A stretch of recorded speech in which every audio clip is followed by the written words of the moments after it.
Hello everyone, welcome back to my channel. Myself Sabiha Sultana. In our previous videos, that is from the first chapter to fourth chapter, we have come across with the advent of European countries. Among the European countries, only the Britishers were able to capture our country and they started the administration. So as they started capturing the territories of India, they brought two policies, that is Doctrine of Subsidiary Alliance and Doctrine of Lapse policy. So with the help of these two policies, they were able to capture the maximum parts of our country. And with this implementation of the policies, that is doctrines, many of our people were not at all happy with these things. And even so many of our kings were also not happy with these policies. But even though they captured our country and they started administrating our country. So in the administration also, they brought so many new changes. Among the changes, the maximum of the things were in the favorable of the Britishers, but not at all in the favor of Indians. Our people faced a lot of problem due to these changes what they brought in administration. So at last the revolt started, but before the revolt started, we are having so many of the reasons. So the revolt is mentioned as a First War of Indian Independence of 1857. So in 1857, our country had a war with the Britishers. So that is what our historians, Indian historians, considered the revolt as a First War of Indian Independence of 1857. But the British historians considered this as a Sepoy Mutiny, means the revolt led by the Sepoys. So let's know what are the reasons, how it provoked the people to fight against the Britishers, and all the things we learn in this chapter, that is what we call as the First War of Indian Independence of 1857. Now let's know about the reasons behind the revolt. So these are the main reasons for the revolt, that is political reason, economic reason, administrative reason and the military reason. So let us learn these reasons one after another in the brief. The very first is the political reason. So as mentioned earlier, as Britishers, they brought the policies like the Doctrine of Subsidiary Alliance and Doctrine of Lapse. So in the political cause, these two policies were not at all favorable to the Indian kings, especially the Doctrine of Lapse policy. So here the Doctrine of Lapse policy means the king who are not having their own natural heirs, they have to give the kingdom, they have to surrender the kingdom to the Britishers. So especially in India, this policy was not at all accepted. So that many of the Indian kings, they lost their kingdoms like Satara, Jaipur, Jhansi, Udaipur and many other states, they lost their power. Not only the thing, in the political cause, again, the Dalhousie, who is the Governor General at that time, Lord Dalhousie, he cancelled the kinship of the Nawab of Tanjavur and the Carnatic Nawabs. He cancelled the kinship of those Nawabs. And not at all the thing. Another important thing is he dethroned the Mughal kings and many other kings from their places. So the soldiers who are dependent upon these kings, they lost their job. They became unemployed. This became a very important cause for this revolt. The next is the economic cause. So the economic reasons are, as we all know that as the British came as the traders, but later on they started taking the raw material to their own places to improve their industries. At that time there was an industrial revolution in England, from where they used to take our raw material to England and bring back the finished goods, and they were selling the same goods in India. Due to that thing, many of our people, that is so many of the small industries, they were totally vanished. So that had affected a lot, that had affected Indian economy a lot and many of our Indians face a lot of problem. And another important reason for the economic cause is, that is the introduction of the zamindari system, that is land taxation system. They brought permanent zamindari system, mahalwari system, ryotwari system. Likewise, they brought so many of the systems in India which were not at all favorable to the farmers of India, whereas our farmers, they had to face a lot of problem and they were exploited a lot due to these policies. So this is also one of the important cause, whereas we consider it as a economic cause. Now let's know about the administrative reason. So in the administration, as I told, they brought so many of the new changes in administration. What are the changes means? They brought the very first thing they brought is the English language in the administration. They made English language as the administrative language, where our Indians, they were not at all able to listen or to understand the English language. They faced a lot of problem about this language, and even they brought so many of the laws, that is civil law and criminal laws. These laws were very much favorable to the Britishers and not at all favorable to the Indians. So this also caused a lot of problem, and it had also become a very important cause for this revolt. Later, let us come to the military reason. So military reason. So in the military, the situation of Indian soldiers were very pathetic. They had to bear a lot of problem. Whereas the British soldiers, they were having the promotions, salaries, status, everything more than the Indian soldiers. The Britishers, they were drawing 10 times more than the Indian soldiers as the salaries, and even the promotions were fixed to the British soldiers. Only the Indian soldiers were getting the level of Subedar. That was the highest position what our soldiers were getting in the British army. So next, and the Indian soldiers also asked to work to the overseas, where their religious sentiments was hurt. So these are all the important reasons for the revolt. So here another one reason is there that we consider as the immediate cause or the beginning of the revolt. So in the beginning of the revolt, let us know what all the things happened. So here the Britishers, as they were training up their armies regularly with some new equipments or new arms and ammunitions. So here also they introduced a new arms, that is the new rifle that is called as Royal Enfield rifle. Royal Enfield rifle they introduced in the army.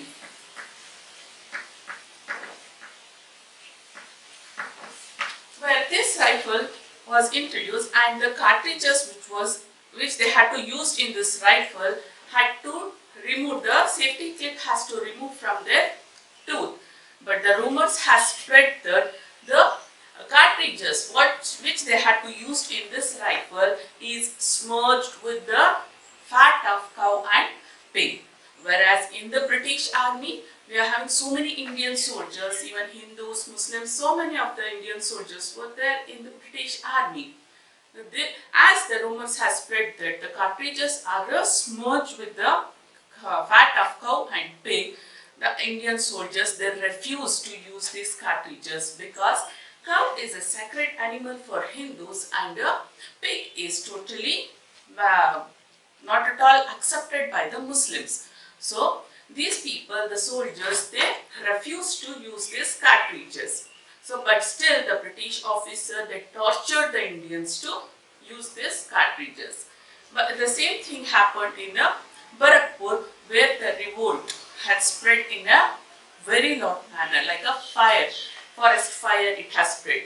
There also the Indian army was tortured to use these cartridges, but the people, the Indian soldiers, they revolted against the British. One of the soldiers in Barakpur named Mangal Pandey, he killed the British officer as he was forcing the people, the soldiers, Indian soldiers, to use these cartridges. So because of that reason, he was arrested and hanged till death. But the mutiny, the rumors of this thing had spread in the maximum part of our country. It had spread to Meerut, where the same thing happened. The British officers, they forced the Indian soldiers to use these cartridges, but they revolted against the Britishers and they start marching towards Delhi. So all the soldiers from Meerut and from some other places also, they started moving towards Delhi and they reached Delhi, and even at that time the Mughal emperor was Bahadur Shah II. Bahadur Shah II, they went to Delhi and they placed Bahadur Shah as a king of India. He was again rethroned as a king of India. The soldiers they asked the help of Bahadur Shah II, but Bahadur Shah was not able to help the soldiers. He refused to support the soldiers. The enraged soldiers returned back to their places as the revolt was not at all supported by our Indians. Even the revolt also spread to Kanpur, where Nana Sahib was the ruler. To suppress this revolt, the Britishers they attacked on Kanpur, where Nana Sahib he was ruling there. So he was assisted by Tatya Tope at that time. So they were not able to save Kanpur as it was into the hands of British. It went into the hands of British. Tatya Tope thought, at least I can go and help Jhansi, where Rani Lakshmi Bai was leading the revolt. As we all know that Rani Lakshmi Bai, she is a very brave warrior. She was a very brave leader, a lady who fought against the British to save her kingdom. So here, and when the revolt was going on in Kanpur, Rani Lakshmi Bai, she was able to capture Lucknow, and from Lucknow she was marching towards the Britishers, but in that battle she was not able to fight against the British and she lost her life in the battlefield. The Britishers called her as the bravest among all the mutineers. Even today her name is taken in a very respectable manner in the freedom fighters, among the freedom fighters. So here is these are all the things what happened in the revolt, the reasons and the course of the war, of this first war of Indian independence. Even though all these things happened, many of the people, many of the kings, they revolted against the British due to their administration, due to the changes, reformation which they brought, but still our people did not get the freedom at that time. That is in 1857. They have to struggle again a lot because the revolt was failed. So we are having so many of the reasons for the failure of the revolt. Now let's know the reasons for the failure of the revolt. The very first reason is they restricted to small part of the country. Means the revolt has not spread to the whole country. It was restricted only to few of the provinces where the kings were only taking care of their kingdom, not about the country. Next up, concentrate on the rights of the kings and queens. So it is concentrated only to the rights of the kings and queens, as I told, because they were taking care of only of their territory, not about the country. Next up, the mutiny was not a planned mutiny. Our soldiers, just they revolted against the Britishers, it was not a planned mutiny. There was a disunity among the Indian soldiers, whereas there was a lot of unity among the British soldiers, but there was a disunity among Indian soldiers. And lack direction and leadership. There was not a proper leader to lead the revolt and to direct the revolt against the Britishers. Lack discipline and organizing skills. Indian soldiers, there was lack in discipline, and even in the organizing skills they were very much lack compared to the Britishers. They were lacked in the military strategies. Even our soldiers were not knowing about the military strategies and even planning capabilities. Our soldiers, they were not able to plan out the mutiny in a proper manner. The next is no definite aim. Our soldiers, they were not having a definite aim for the revolt. So next up, there was the Indian kings loyal to the Britishers. The Indian kings, they did not supported the mutiny, but instead they were loyal towards the Britishers. And even those Indian soldiers, they looted the people, Indian people, where they lost their faith of a common people. So these are all the reasons for the failure of the revolt of 1857. Though the revolt was suppressed, and it was ended, but still it had an impact on the British government. So the very first thing happened is the rule of East India Company ended and the whole rule of India went under the hands of directly British government, that is Queen. And the Queen of England, she proclaimed that she will provide many of the rights according to Indian Magna Carta. So according to Indian Magna Carta, she proclaimed that the agreements entered by the East India Company with the local kings was accepted. As we have come across in the political cause, that Dalhousie, he had cancelled so many of the kingships. So again, the Queen, that is British government, they accepted, they agreed that the same agreements will be continued with the Indian kings. Next up, non-pursuance of regional expansion. She promised that there will be no further regional expansion. They will provide a good administration. Means here, they were providing a stable administration, stable government for the Indians. So, to give a good administration. Next up, equality before law. So, in the administrative reasons, I come across that they made so many laws which were favorable to Britishers. So, that was also one of the major reasons. But here, Queen, she promised that they will provide equality to all, even for the Britishers and as well for the Indians. And the last is the non-interference in the religious issue. This is a very important thing what she proclaimed, that they will not interfere in the religious matter of Indians. So like at the time of social religious reformation movement, Rajaram Mohan Rai, he took the help of William Bentinck to abolish sati system. So this is an interference of the Britishers in the religious matter. She proclaimed that she will not interfere in the religious matter. Even they will be tolerant towards all the religions. So these are all the things what she proclaimed in according to Indian Magna Carta. So these are all the things what we call as the outcome of the revolt.